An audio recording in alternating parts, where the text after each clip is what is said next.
So, punch tayo ng order. We have this one and then that one.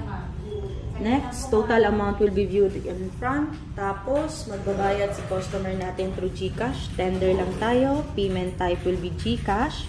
Select Globe GCash. Automatically, QR code will be viewed in front. Using the cellphone of the customer, we will scan. Tap lang natin ma-open po siya. Next po. And then we will wait for the text message for the OTP. We have the 74861.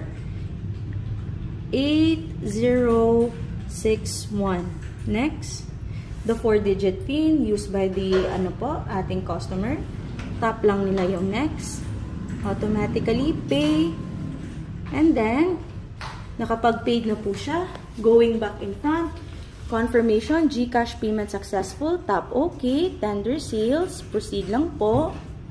Until mag-print ang resibo. Resibo po. Drawer will automatically open.